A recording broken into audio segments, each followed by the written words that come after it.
नमस्कार। सप्ताह का आखिरी दिन और दिसंबर एक्सपायरी का पहला दिन। तो कल देखा आपने, कहाँ तो हम सोच रहे थे कि शॉर्ट कवरिंग होगी और 100 150 200 पॉइंट जलकर ऊपर बंद होगा, और हो गई प्रॉफिट टेकिंग। उल्टा हो गया बिल्कुल। सुबह ठीक था, प्लस में था, उम्मीद थी कि ऐसा ही होगा। लेकिन अचानक 10:30 बजे के करीब खबर आई कि रशिया ने यूक्रेन पे 180 से ज़्यादा मिसाइल दागी हैं, मिसाइल से हमला कर दिया है, और मार्केट बस धड़ाम धड़ाम धड़ाम करके ऊपर नीचे थोड़ा सा हुआ। वोलेटाइल तो हम पहले ही सोच रहे थे कि वोलेटाइल रहेगा, लेकिन इतनी ऊपर नीचे होगा ये तो हमने नहीं सोचा था। और अंत में 360 पॉइंट नीचे गिरकर बंद हुआ। बड़ा अच्छा रहा। एक दो दिन और ऐसे ही 300 300 400 पॉइंट गिरे तो मज़ा आ जाएगा। मुझे नहीं मुझे नहीं आ जाएगा, क्योंकि मेरे पास तो पैसे ही नहीं है इन्वेस्ट करने के लिए। I am fully invested. उन लोगों के लिए मज़ा आ जाएगा जो लोग पैसा लिए बैठे हैं और एंट्री का इंतज़ार कर रहे हैं। मैं उनके लिए दुआ कर रहा हूँ, क्योंकि मुझे पता है अगर एक दो दिन गिर जाएगी मुझे कोई फ़र्क पड़ने वाला नहीं है। ज़्यादातर लोगों को फ़र्क पड़ने वाला नहीं है, जिनके पास पैसे नहीं है इन्वेस्ट करने को, तो वो तो देखेंगे मार्केट को। लेकिन उन लोगों का भला हो जाएगा जो लोग नीचे के लेवल पे खरीद पाएंगे, जिनके पास पैसे हैं। और फाइनली ऊपर तो आनी है, अब नहीं आनी, 4 दिन के बाद आनी है, मार्केट आनी है। लेकिन फ़िलहाल ये टेम्परेरी फेस है, और अगर ये लड़ाई थोड़ा और बढ़ी तो 2 4 दिन ऐसा हो भी सकता है कि जो मैं कह रहा हूँ सचमुच में पूरा हो जाए। मैं कोई दुआ नहीं कर रहा, पर ये हो सकता है। और बड़ी कश्मकश होती है जब पैसे ना हो और कुछ वॉच लिस्ट के शेयर या जिनको आप खरीदने के लिए निशाना लगाए बैठे हैं, दाना डाले बैठे हैं कि अब गिरेगा भाव और मैं लपक लूँगा, और वो भाव गिरता है और आपके पास पैसे नहीं होते। मेरे साथ तो और भी बड़ी अजीब सी चीज़ हो रही है। इस हफ्ते में शायद मैंने एक दिन कुछ खरीदे थे, वो जिस दिन अडानी वाले गिरे थे, अडानी पावर, अडानी पोर्ट और अडानी एंटरप्राइजेस। उसके बाद परसों गिरा था एक एक शेयर, ZFC, ऑटो एंसिलरी का शेयर है। वो 16,400 500 से एकदम 12,400 500 पे आया। तो मेरे पास 5 खरीदने के पैसे थे, तो मैंने 5 वो खरीदे बस। कोई खरीदारी नहीं है और कोई पैसा भी नहीं है। और मज़े की बात ये, मुझे लगता है शायद मेरे जैसे और भी कुछ लोग होंगे कि मैं जब थोड़ी बहुत हरियाली कहीं पे आती है, मैं ये ढूंढने की कोशिश करता हूँ कि मैं किसको बेचूं, ग्रीन में कौन है और किस में प्रॉफिट अच्छा हो रहा है जिसको मैं निकाल सकता हूँ। लेकिन मुझे कोई ऐसा दिखता ही नहीं, मैं जिसको निकालूं। सारे स्टॉक ऐसे दिखाई देते हैं, वेल बैलेंस्ड जैसे पोर्टफोलियो में होते हैं। तो मुझे लगता ही नहीं है कि मेरे पास बेचने के लिए कुछ है। तो बस आ, कसमकस चलती रहती है और कसमसाकर चुप बैठ जाता हूँ, बस वेट एंड वॉच। तो आई होप मेरे जैसे और भी लोग होंगे। तो मार्केट, मुझे लगता नहीं कि कुछ पॉजिटिव ऐसी कुछ चीज़ आएगी। ऐसा ही रहना चाहिए। अगर थोड़ा इंटेंसिफाई हो गया है लड़ाई तो और भी गिर सकता है। तो आप अपना तीर कमान लेके बैठिए शिकार करने के लिए, और हम जैसे लोग देखेंगे आपको शिकार करते हुए। चलिए, उसके बाद आते हैं FIs। 11,750 करोड़ फिर बिकवाली की है। पता नहीं कब मानेंगे ये। 11,750 करोड़ तो बहुत दिनों के बाद हुई है। 27 सितंबर से लगातार बेच रहे हैं, अगर हम दो दो दिनों को छोड़ दें तो। चलिए, वो भी बिकवाली चली रही है, तो पॉजिटिव संकेत वहाँ से भी नहीं है, तो सारे नेगेटिव या मार्केट के वोलेटाइल रहने के ही हैं। चलिए, आज मैं कुछ नई सीरीज शुरू करना चाहता हूँ उन लोगों के लिए जो पैसे लिए बैठे हैं और एंट्री ही नहीं हुई है, जो जिन्होंने थोड़ी बहुत एंट्री की है, क्योंकि कुछ सवाल आते हैं जी, इतने पैसे हैं, इतने पैसे हैं, कहाँ लगाए, शुरुआत करनी है। तो आज मैं शुरुआत कर रहा हूँ 2025 के लिए। आप, ये 2025 आने वाला है, 1 महीना रह गया। दिसंबर की सीरीज शुरू हो गई है आज से।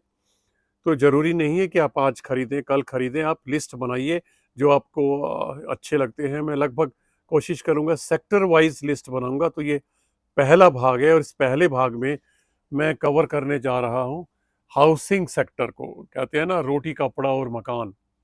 तो मकान ही सबसे बड़ी चीज़ होती है जिसमें इंसान की ज़िंदगी गुजर जाती है। कभी ईएमआई देते हुए, कभी मरम्मत कराते हुए, कभी सजाते हुए, कभी कुछ और कभी कुछ, ज़िंदगी गुजर जाती है एक मकान को सजाने के लिए। तब जाके वो कहीं घर बनता है और तब हम रहते हैं कि ये हमारा घर है, अब ये मकान नहीं रहा। तो मकान जब बनता है तो हमें क्या-क्या चाहिए? सबसे पहले मकान बनाने के लिए ज़मीन होनी चाहिए और ज़मीन अ, अच्छी होनी चाहिए। और अच्छी ज़मीन कौन बेचता है? अच्छे रियल्टी स्टॉक कौन से हैं, जहाँ पे हम नज़र बना के रख सकते हैं ज़मीन खरीदने के लिए। और मेरी नज़र में जो 2 मैंने निकाले हैं तो बहुत, लेकिन मैं हर सेक्टर में ये 2 या 3 ही निकालूँगा। तो आप उनमें से एक चाहें तो एक और एक 2 चाहें तो 2 आप स्टडी कर सकते हैं। कोई इन्वेस्टमेंट एडवाइस नहीं है, सिर्फ एजुकेशनल पर्पस के लिए है। मैं कोशिश करूँगा कि शायद 3-3 नाम बताऊँ, लेकिन ज़्यादातर मैं 2 ही लूँगा, कन्फ्यूज़न क्रिएट करते हैं ज़्यादा नाम। तो पहला, ज़मीन के बारे में अगर हम बात करें तो रियल्टी में ज़मीन के लिए आते हैं 2 नाम जो मेरे को बड़े अच्छे लगते हैं। दोनों मेरे पोर्टफोलियो में हैं, ओबेरॉय रियल्टी और गोदरेज प्रॉपर्टीज़। गोदरेज प्रॉपर्टीज़ बहुत बढ़िया कर रहा है, खरीदने का भाव नहीं है। मैं अभी भी खरीद नहीं रहा हूँ, मैं तो इंतज़ार करूँगा कि कभी मार्केट क्रैश हो, मेरे पास पैसे हों या आपके पास पैसे हों और आपको अच्छा भाव मिले। तो गोदरेज और ओबेरॉय रियल्टी। चलिए, घर हो गया, घर होने के बाद क्या चाहिए? कंस्ट्रक्शन चाहिए, मकान बना लिया हमने, मकान बन रहा है, मकान बनने के लिए क्या-क्या चाहिए? सीमेंट। सीमेंट के लिए 2 नाम मेरी नज़र में अच्छे कौन-कौन से हो सकते हैं? एक ऊपर वाला ले लेता हूँ, एक बीच वाला ले लेता हूँ। अल्ट्राटेक और थोड़ा-सा कन्फ्यूज़न हो गया, डालमिया भारत ही ले लेता हूँ। अदरवाइज़ मैं सोच रहा था जेके सीमेंट, दोनों ही अच्छे हैं, लेकिन डालमिया भारत थोड़ा ज़्यादा बेटर लगता है मुझे, कैपेसिटी भी उसकी अच्छी है। तो डालमिया भारत और अल्ट्राटेक, 2 हो गए सीमेंट के। चलिए आगे चलते हैं, सीमेंट हो गई, तो लोहा भी चाहिए। लोहे के लिए, मकान बनाने के लोहे के लिए हमको मेटल्स के लिए यानी कि 2 कंपनियाँ ज़्यादा अच्छी लगती हैं, टाटा स्टील और जेएसडब्ल्यू स्टील। तो ये हुआ लोहे का मामला कि अगर मेटल्स में से अगर कुछ खरीदना हो तो आगे चलते हैं। टाइल्स वाइल्स चाहिए तो फिर उसके लिए तो मैं 2 नाम नहीं लूँगा, हालाँकि 2 हैं मेरे दिमाग में, पर मैं एक ही लूँगा जो मुझे बेटर लगता है, कजारिया सेरेमिक्स। और जब टाइल वाइल बिछ गए तो बाथरूम वगैरह में, किचन वगैरह में सैनिटरी वेयर भी चाहिए, तो उसके लिए सेरा से बढ़िया कोई स्टॉक हो ही नहीं सकता। तो सेरा भी आप लिस्ट में लिख लीजिए, स्टडी कीजिए। अगर आपको मौका मिले झपट्टा मारने का सस्ते भाव पे, सेरा का भाव आना चाहिए मेरे ख्याल से, अगर आप 6,500 या उससे नीचे लेते हैं तो बढ़िया खरीदारी है। और कजारिया का अगर आप 1150 या उससे नीचे लेते हैं तो बढ़िया खरीदारी है। लॉन्ग टर्म के लिए रखने की चीज़ें हैं ये। नाम तो मैं 25 का दे रहा हूँ, लेकिन 25 तक रखने के बाद 1 साल तक रखिए, उसके बाद आप ही नहीं निकालेंगे, तब तक आप ही और बढ़ा लेंगे। तो ये समझ लीजिए गोल दे रहा हूँ मैं आपको दिसंबर 25 तक, तो ये 25 के लिए स्टॉक है जो आप पोर्टफोलियो में सजा सकते हैं। शुरू कर रहे हैं तो शुरू कर सकते हैं, बैलेंसिंग या रीबैलेंसिंग करनी है तो वो भी आप कर सकते हैं। हो सकता है कि आपके पास अभी भी कुछ कचरा बचा पड़ा रहा हो। और वो लकी हैं जो लोग ढूंढते हैं बेचने को और बेचने लायक कोई मिलता ही नहीं है, इसका मतलब आपका पोर्टफोलियो सॉलिड है। चलिए ये हो गया, तो फिर और क्या चाहिए? सैनिटरी के लिए पाइप भी चाहिए। पाइप में तो एस्ट्रल से बढ़िया नाम कोई नहीं है, और दूसरा नाम हम सुप्रीम का ले लेते हैं। अब सुप्रीम हो गया, एस्ट्रल हो गया, तो बिजली के तार भी तो चाहिए ना फिर। या तो हम के ई आई और पॉलीकैब ले लेते हैं मेरे ख्याल से, और तीसरी ऑप्शन अभी डेवलपिंग स्टेज पे है, आर आर काबिल भी कंसिडर की जा सकती है। लेकिन पहले दोनों नाम मुझे ज़्यादा अच्छे लगते हैं। पाइप हो गया, बिजली के तार हो गए, सिम सब कुछ हो गया, और क्या रह गया?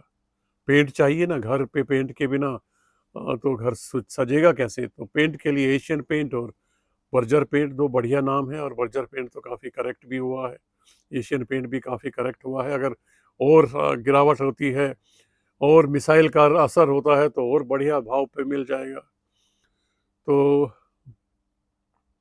सीमेंट हो गया, पेंट हो गया, और क्या रह गया? और मेरे दिमाग में कुछ नहीं आया। काफ़ी कुछ नाम मैंने ले लिए हैं, इसमें से आप छांट सकते हैं आपको कौन से पसंद है। उसके बाद अगले सेक्टर को मिला जुला के अगले सेक्टर को मैं अपना सोमवार को देखूंगा, क्योंकि वीकेंड पे तो शायद मैं अपना वो एसआईपी वाला कंटिन्यू करना चाहता हूँ। तो उसके बाद हम सोमवार को देखेंगे कि 2025 के लिए, यानी कि दिसंबर एक्सपायरी से लेके अगली दिसंबर 25 तक कौन कौन से स्टॉक्स पे हम अपनी नज़र बना के रख सकते हैं, जो कि सिर्फ हमें करेक्शन पे खरीदने हैं, मौजूदा भाव पे किसी को भी नहीं खरीदना है। करेक्शन पे खरीदने के लिए आप इनको अपने वॉच लिस्ट में डाल सकते हैं, मौजूदा भाव पे नहीं। मुझे पता है गिरेगा, मार्केट गिरेगा गिरेगा, आपको आपका भाव मिलेगा। अब मेरे पास तो पैसे नहीं है, या जिन लोगों के पास पैसे नहीं है वो तो सिर्फ दुआ करेंगे ना आप लोगों के लिए कि और गिरे और गिरे और गिरे। जिनके पास पैसे हैं वो खरीद सके, और फिर हम दुआ करेंगे कि भाई जिनको पैसे की जरूरत पड़ी है उनके लिए और बढ़े और बढ़े और बढ़े, ताकि अगर वो घर में कोई इमरजेंसी है, कोई शादी ब्याह है और पैसे की ज़रूरत है, तो वो बेच के प्रॉफिट बुक करके अपना पैसा भी इकट्ठा कर सके। तो ये साइकिल है, चलता रहता है, कभी ऊपर कभी नीचे। वो टेक्निकल की भाषा में कहते हैं ना, head and shoulder. Head shoulder नहीं, शोल्डर तो पता नहीं क्या होता, बॉटम। चलिए बॉटम, बॉटम बन गया है, तो बॉटम बनना चाहिए मार्केट का। 24,000 से नीचे तो आ ही गया है, 100-200 और भी टूट सकता है, 23,700 तक भी पहुंचेगा तो और अच्छे मौके मिल जाएंगे आपको, और ऊपर तो ज़्यादा बढ़ने के चांसेस लग नहीं रहे हैं। चलिए आज के लिए बस इतना ही, और निवेशित रहिए, पैनिक करें ना, पैसा इकट्ठा करें और बस लगाते रहिए और भूल जाइए 2-4-5 साल के लिए, और फिर देखिए आपके पैसे कहाँ से कहाँ पहुँचते हैं।